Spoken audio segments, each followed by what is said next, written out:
Welcome to another edition of Talking Hospitality, where we look at issues in the hospitality industry and our guests have to bring solutions or advice to those issues.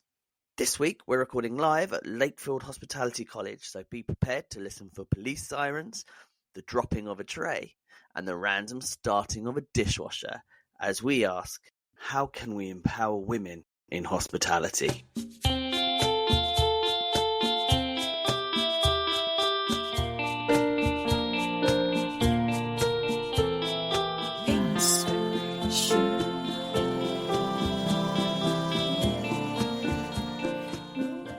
Hosting for today's episode are me, Timothy R. Andrews, and Tracy Rashid. Today is the first time doing face-to-face recording away from online. And of course, what better way to celebrate than to record in the incredible, and it really is incredible, guys, Lakefield Hospitality College in Northwest London. And you may have already heard her cheer in the background. I'd like to welcome the amazing Frankie Strinati, student and industry link, recruitment manager and teacher. Welcome, Frankie. It's great to be here. And how are you today? I'm very well. I'm really well. And it's great to be here. It's very nice for me to be talking to you. I feel like we're old friends. Yeah.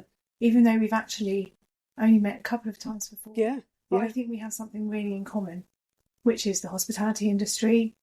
We're passionate about it. Yeah. That's the word, passion. Definitely. Yeah. We are recording at the fabulous Lakefield Hospitality College in Northwest London. Yes. You know, it's been here since 1962, and it was purpose-built as a college for females to try and eradicate the kind of male-female ratio in the industry, which is, you know, it has been very male-dominated, especially in the 60s. We're balancing that out now slowly. Yeah, we're very proud of what we're doing and trying to kind of get young females into the industry, females who will stay there, who will be leaders, who will be head chefs, who will be head pastry chefs, restaurant managers. How do people respond to the college being female only? Do you know, actually, lots of parents who come with their daughters to have a look around, that's one of the kind of unique selling points for them. They say, I love the fact that you're all girls. Because actually girls learn differently from boys. Mm-hmm. You know, Yes. that's a fact. Yeah. And it gives them the focus that they need. I think also it gives them the confidence, because I think young people are always comparing with one another. And so it gives them the confidence to just be who they are and to develop themselves. It's in our favour. Yeah. Obviously you have some that, you know, say, what, there's no boys here. But, you know, we're sticking to our single-sex education plan because it works for us. Yeah. 100% of our students go into industry and work and stay there for at least 5 years.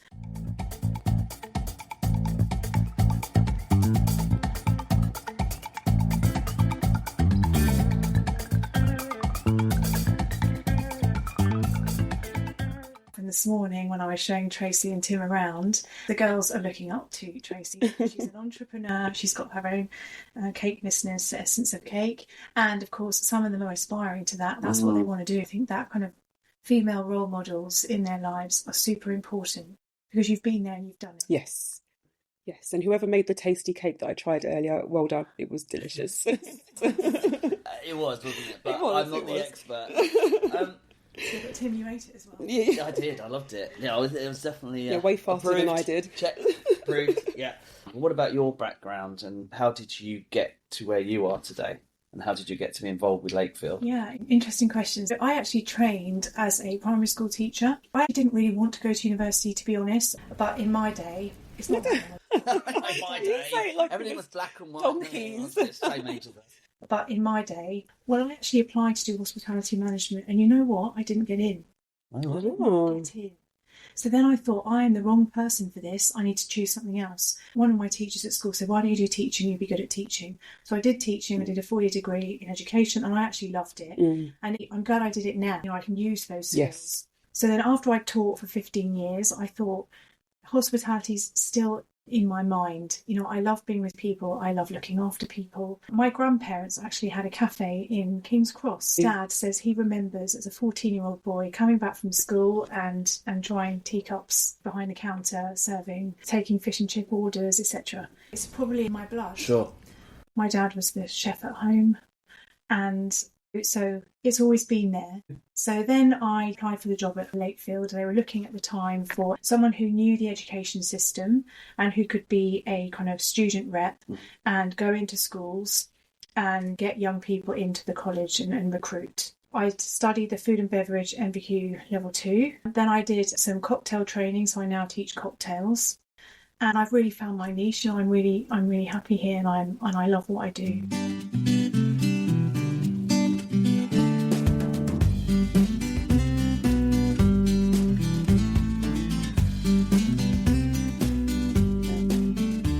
That's amazing. I can't stop smiling. I know, Like, my cheeks are actually hurting. Yeah, it's just great. It's just great. So you said Lakefield was founded in 1962. Yes. What was the main drive for it to come about, and why was it put here? Why was it built? It was very obvious in the 60s that we had, lots of male chefs, kind of middle-aged white men who were taking the lead in everything. And there was no kind of female input there. And, I think females have a lot to offer the industry. Hospitality is a life skill in itself. Even if you don't go into it as a career, lots of women will become mothers, at some point. So they need those skills, how to look after their family properly. And for me, that is a really kind of good thing to do for society, to teach young women how to be mothers, how to kind of keep the family together, how to have those skills of homemaking, if you want. Family is where we nurture ourselves, where we develop, where we grow. Yeah. It's so important. This is why we're here doing this podcast. Yes. Yeah. We want to encourage young people and not so young people to go into the industry and choose it as their chosen career. We came about to empower young women to go into the industry and make a name for themselves. And, to be good team leaders, to look after their staff, which again I think is another key issue. Let's face it, hospitality is about people. It's about looking after people, internally with your own team, but also externally with the customers that you're serving. Have things changed much since 1962 in our industry? Do you think our industry was a bit behind? We were a bit slow to recognise that why aren't women coming to our industry? Because we're not catering for them well enough. They want to go and have families, they'll need time to bring up their children, and we have to accommodate that. Yes. We were slow off the bandwagon, really. It's much better, the hours are not so long, the pay still isn't equal. Yes. So that's, that's an ongoing That's battle. another podcast. Yeah.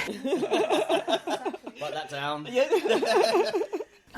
But I think it's better, and I think it's changing. I mean, there's a few places that I've been to, a few venues where the kitchen brigade is all female. Wow. That's amazing. Yeah. And, that works for them.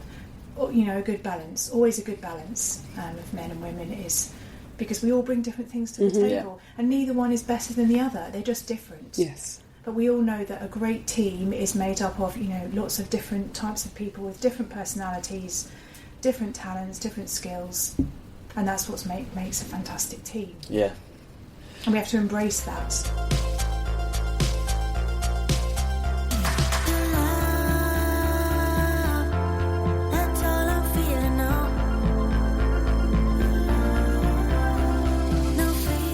So in terms of the hospitality industry as a whole, obviously it's had a few knocks of late.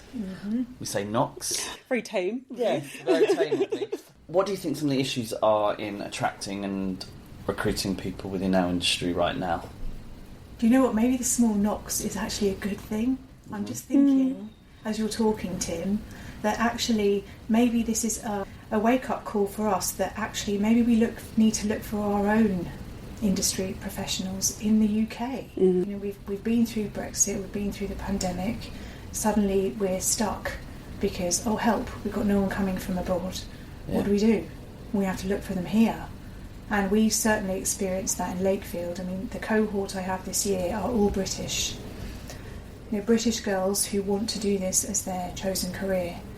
And that's great. And you know what? I think there's many more out there. Employers need to be doing a lot more to connect with education. And I know, some of the listeners may be thinking, Who does she think she is? We're too busy. I know that. I understand that. I worked in hotels and restaurants. I absolutely know you'll run off your feet, but it's an investment. Yeah. And in the long term, it's going to be to your benefit. Go out there, find them, bring them in, engage them, nurture them, mentor them, coach them, and they'll stay with you. What are some of the solutions that Lakefield is providing, and maybe even more specifically providing for females? In terms of solutions, one of the things we're doing is a mentoring programme, because young girls, and what I think maybe females in general, we always put ourselves down. We always say, I'm not going to be good at that. And I don't know, we're not very good at being confident. And in fact, this is another interesting point actually that I'm going to put in here. Lots of male head chefs have said to me, do you know what, the females don't apply for the jobs that are at the top because they always find the loopholes in what they can do, and I won't be good enough, I won't be able to do it, I don't have enough skills. And so this is what we have to tackle. Actually, they're not applying for the jobs. Why? So we thought the mentoring programme was extremely important to build up that confidence from a young age. You can do this. It's all about, growth mindset. We've heard this before. Growth mindset. Why are you saying you can't do it? Who said you can't do it? You're the only one who's saying you can't do it. You can do it. Yes.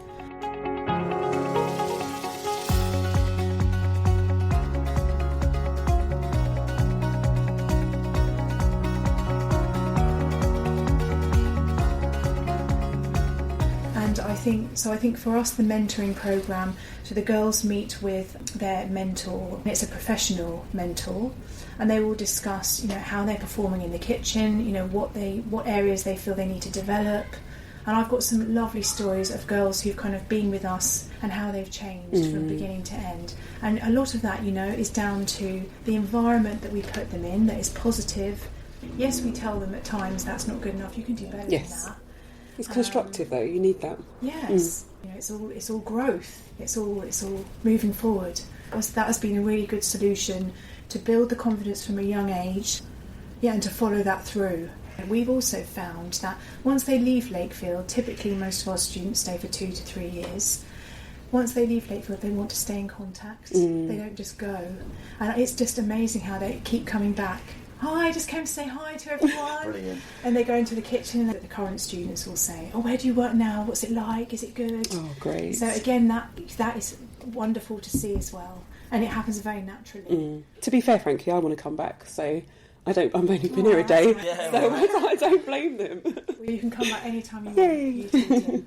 Tracy and I have both worked with schools separately and young people, and one of the things that we've both noticed is that young people tend to be quite shy and reserved at the moment, particularly sort of post-lockdown. Not so with your girls. No.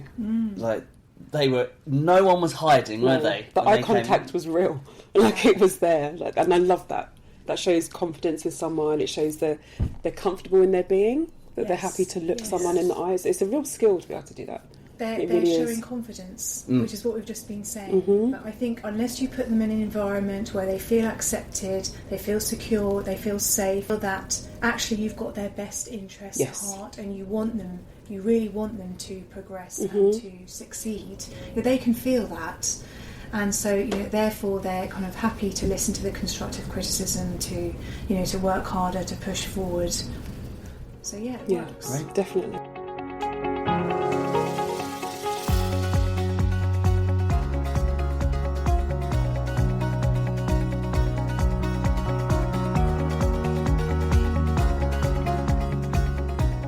What do you think as an employer, what do you think they should know about working with you or working with the girls? Is there something they should be aware of? I think that's interesting. So I've been working with employers now for 2 reasons really. One is because they all do 2 placements every year, so I'm looking for venues who are going to inspire these young people to work with them.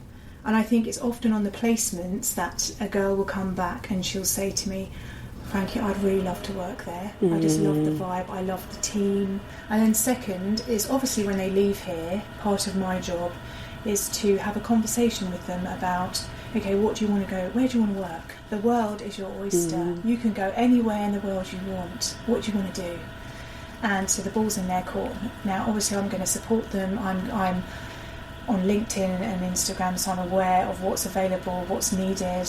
I'm constantly bombarded with phone calls from employers saying, have you got anybody? We've got some commie chef positions available. But I have to say, I'm also selecting the employers. Yes. I want them to stay in the industry. I want them to have a good experience, especially in their first, second year of working. I want them to be looked after and treated as people and treated as individuals. Absolutely. So I've been around long enough now to know where I would like to send them and where I'm not so keen on sending them. I think employers have got a lot to answer for as well. Okay, you're saying you've got no staff, well, what are you doing to actually recruit those staff and encourage them and promote your business? I've had girls who have left here and they've got 4 or 5 job offers. Which one do they choose? I can tell very quickly the ones who just want to fill their staffing gaps and the ones that actually want to bring this student on board, make them part of the company and train them properly and help them on their career journey. Okay, there's a difference. I think in regards to employers, as you said, one of the key things you mentioned earlier about with the girls coming to your college is training the next leaders, how to manage your teams, manage yourself, how to move forwards. And I think a lot of the industry, especially in the kitchen, you kind of rise up but not necessarily get that management, that leadership part of the training. So it's really great that you're kind of sending out that new batch of people in hospitality that will have that skill and then can nurture that next generation coming through as well. Yes. That's so crucial. So crucial.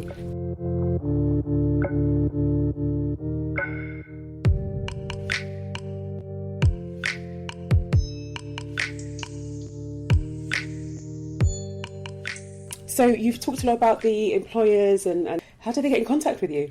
Because I'm sure once they hear this, they're going to want to. If they come and see how we train, what we do, the atmosphere that we have here, the teamwork that we have here, if they see it for themselves, then I think they'll be sold. That's at Lakefield TC in capitals, and our website, lakefield.org.uk.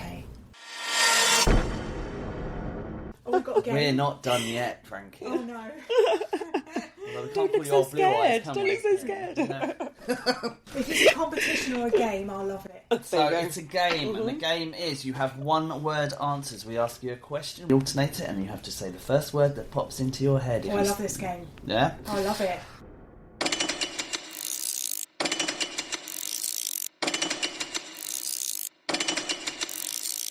Frankie, what's your favourite colour? Red. What's your favourite food?